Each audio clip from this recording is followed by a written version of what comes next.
और समाज में और देश में बदलाव आने का भी संभावना देख रहा है यहीं से। तो चलिए हथियार रख दिया जाता है।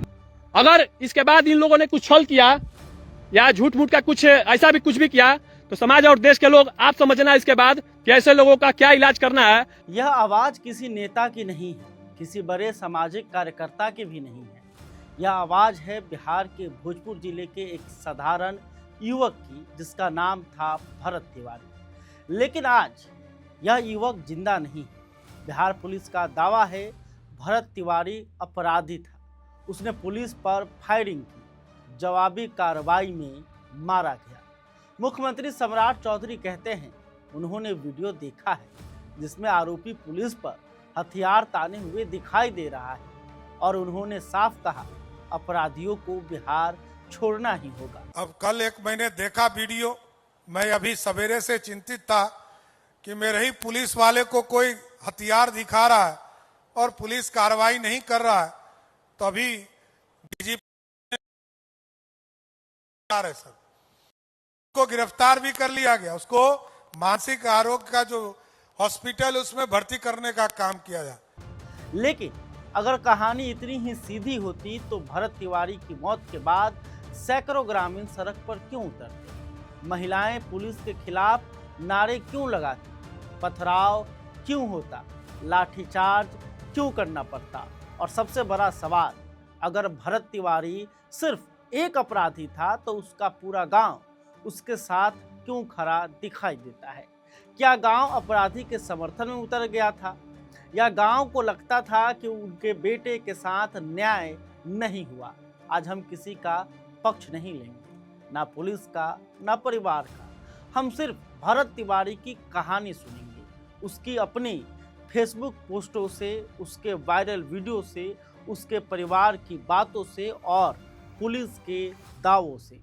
क्योंकि कई बार सच पुलिस की एफआईआर में नहीं बल्कि इंसान की जिंदगी में छिपा होता है। किसी भी इनकाउंटर की कहानी मुठभेड़ से नहीं, उस आदमी की जिंदगी से शुरू होती है जो मारा गया। भरत तिवारी का फेसबुक प्रोफाइल खोलिए, सबसे पहले आपको क्या दिखता है? भगत सिंह, श्री राम, श्री कृष्ण, बाबा बागेश्वर, प्रधानमंत्री नरेंद्र मोदी, योगी आदित्यनाथ। यानी पहली नज़र में एक ऐसा युवक जो राष्ट्रवाद, हिंदुत्व और भगत सिंह के क्रांतिकारी विचारों से प्रभावित दिखाई देता है। लेकिन यही पूरी कहानी नहीं है। उसके टाइमलाइन को आगे बढ़ाइए तो तस्वीर बदलने लगती है। यह पहला फेसबुक पोस्ट देखिए, मई 2026 का है। भरत लगातार एक गांव की बात कर रहा है। जगदिनिया, बिलौटी, बाढ़, कुंडवास, सरकारी पैसा। वो लिखता है कि सरकार ने पैसा भेजा लेकिन गरीब आज भी परेशान है, काम पूरा क्यों नहीं हुआ? फिर एक दूसरा पोस्ट करता है, डीएम निरीक्षण करने पहुंचे हैं। भरत उस खबर को शेयर करता है और लिखता है कि अब देखना है कि वादा पूरा होता है या फिर जनता को फिर धोखा मिलेगा। यानी उस समय तक भरत सरकार से लड़ नहीं रहा था, सरकार से जवाब मांग रहा था। एक और पोस्ट को देखिए, वो सरकारी योजनाओं का जिक्र करता है, विकास की बात करता है, भ्रष्टाचार पर सवाल उठाता है। यानी उसकी लड़ाई कम से कम फेसबुक पर गरीबों और सरकारी जवाबदेही की लड़ाई दिखाई देती है। लेकिन यहीं से कहानी बदलती है। एक सवाल जो मुझे सबसे ज़्यादा परेशान करता है, अगर भरत सिर्फ विकास की बात कर रहा था तो फिर कुछ ही दिनों में उसकी फेसबुक पोस्ट हथियार, एनकाउंटर और क्रांतिकारी युद्ध तक कैसे पहुंच गए? आखिर इन कुछ दिनों में ऐसा क्या हुआ? देखिए, किसी भी इंसान को समझना हो तो उसकी आखिरी पोस्ट मत पढ़िए, उसकी पहली पोस्ट यानी जो पुराने पोस्ट हैं उसको पढ़िए। क्योंकि आखिरी पोस्ट अक्सर गुस्से में लिखी जाती है लेकिन पहली पोस्ट उसकी सोच बताती है। मैंने भरत तिवारी की फेसबुक टाइमलाइन को शुरू से आखिर तक देखा, सैकड़ों पोस्ट देखी और एक बात साफ दिखाई दी कि भरत तिवारी शुरू से पुलिस से नहीं लड़ रहा था, वो प्रशासन से जवाब मांग रहा था। यहाँ पर एक और फेसबुक का पोस्ट उसका देखिए, ये 4 मई की पोस्ट है। भरत लिखता है कि जवनिया गांव, बिलोटी गांव, बाढ़ पीड़ित, पुनर्वास, सरकारी योजनाएं, सरकारी बजट और भ्रष्टाचार। वो सरकार से पूछ रहा है कि गरीबों के नाम पर पैसा आया तो गया कहाँ, विकास कार्य कब पूरा होगा, बाढ़ पीड़ितों को उनका हक कब मिलेगा। यहाँ तक आपको कहीं भी हिंसा नहीं मिलेगी, कहीं हथियार नहीं मिलेगा, कहीं इनकाउंटर की बात नहीं मिलेगी। एक गुस्सा जरूर मिलेगा, लेकिन वो भ्रष्टाचार के खिलाफ है। फिर डीएम का निरीक्षण होता है। भरत उस खबर को शेयर करता है। वो लिखता है कि अब देखना है कि सरकारी अधिकारी वादा निभाते हैं या फिर गरीबों को एक बार फिर धोखा मिलेगा। मतलब भरत सिस्टम को खत्म करने की बात नहीं कर रहा, वो चाहता है कि सिस्टम काम करे। यही वजह है कि उसकी पोस्टों में बार बार गरीब, बाढ़, सरकारी योजना और विकास की बात नजर आती है। अब कहानी बदलती है। कुछ दिन के बाद एकदम अचानक भरत की पोस्टों का लहजा बदलने लगता है। ऐसा लगता है कि जैसे किसी ने इस युवक के भीतर गुस्से का स्विच ऑन कर दिया हो। अब पोस्ट में डीएम का नाम है, एसडीएम का नाम है, मुख्यमंत्री का नाम है और आरोप भी सीधे हैं। वो लिखता है सरकार भ्रष्टाचार को बचा रही है। वो लिखता है कि सिस्टम गरीबों का नहीं, अधिकारियों का है। और फिर एक पोस्ट आती है जिसमें वो दावा करता है कि पुलिस मेरा इनकाउंटर करना चाहती है। इस पोस्ट पर थोड़ा सा रुकिए, क्योंकि यही वो मोड़ है जहां से पूरी कहानी बदलती है। उस समय किसी ने शायद इस पोस्ट को गंभीरता से नहीं लिया, लेकिन आज जब भरत खुद इनकाउंटर में मारा जा चुका है तो यही पोस्ट सबसे ज्यादा चर्चा में है। क्या भरत को पहले से किसी खतरे का डर था या वो सिर्फ गुस्से में ऐसा लिख रहा था? इसका जवाब अभी किसी के पास नहीं है। लेकिन इसके बाद भरत की भाषा और ज़्यादा आक्रामक हो जाती है। अब वो लिखता है कि क्रांतिकारी युद्ध शुरू हो गया। फिर एक और पोस्ट करता है, हथियार उठा लिया है। फिर सबसे विवादित पोस्ट करता है जिसमें एसडीएम के इनकाउंटर जैसी बात लिखी गई। यानी दो तस्वीरें सामने आती हैं। पहली तस्वीर भरत जो बाढ़ पीड़ितों के लिए लड़ रहा है, और दूसरी जो तस्वीर है भरत जो कह रहा है कि अब हथियार ही आखिरी रास्ता है। तो सवाल उठता है कि क्या इन दोनों तस्वीरों के बीच कुछ ऐसा हुआ जिसने भरत को पूरी तरह बदल दिया? क्या उसकी शिकायतें कभी सुनी नहीं गई? क्या वो लगातार हताश होता गया, या उसने खुद लोकतांत्रिक विरोध छोड़कर हिंसा की राह चुनी? इसका फैसला ना मैं करूंगा ना आप करेंगे, लेकिन उसकी फेसबुक पोस्ट यही सवाल जरूर छोड़ जाती है। अब वायरल वीडियो देखिए। ये वही वीडियो है जो लाखों लोगों ने देखा। भरत कैमरे के पीछे है, आवाज में गुस्सा है, लेकिन शब्दों में अभी भी व्यवस्था बदलने की बात है। वो कहता है मैं सिस्टम को बदलना चाहता हूँ। नेता चुनाव के समय वादा करते हैं, लेकिन पूरा क्यों नहीं करते?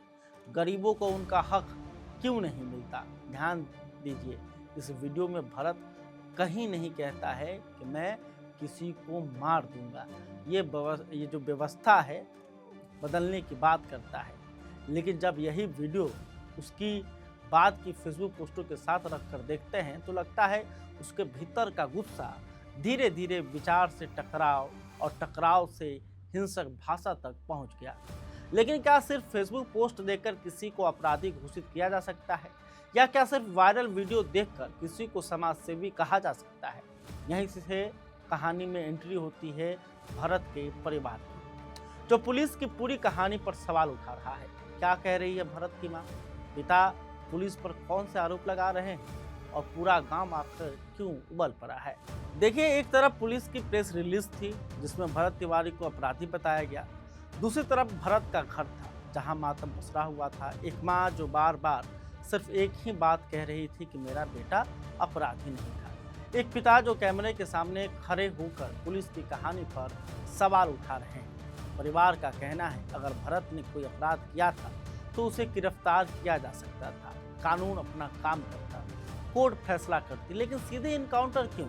यही सवाल आज भरत का पूरा परिवार पूछ रहा है। धोखा से बुला के मार देले छ धोखा से लगे के मरले मारे छ कैसे जाने वाले ले ले तेरे दादा उल्टी कोइला में पूरा जोर दे देले मारे छ पूरा उल्टी को के बिजर है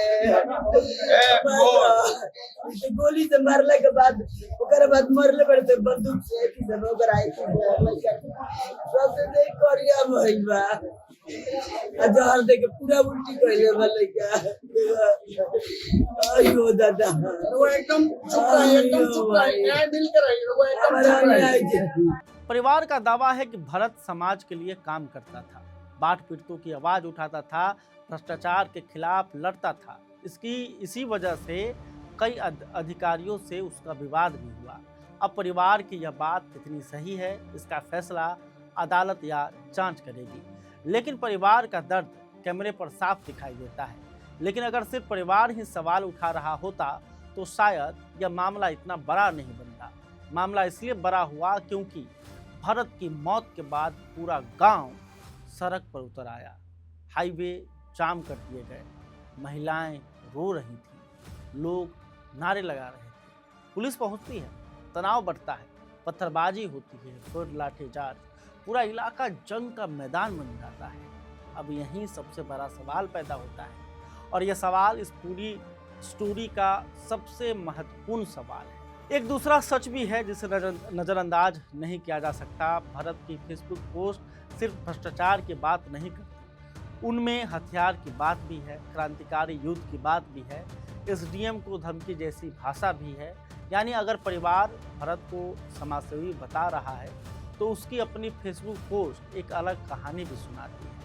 और यही वजह है कि यह मामला इतना उलझ गया है कि अब कहानी में एक और किरदार आता है।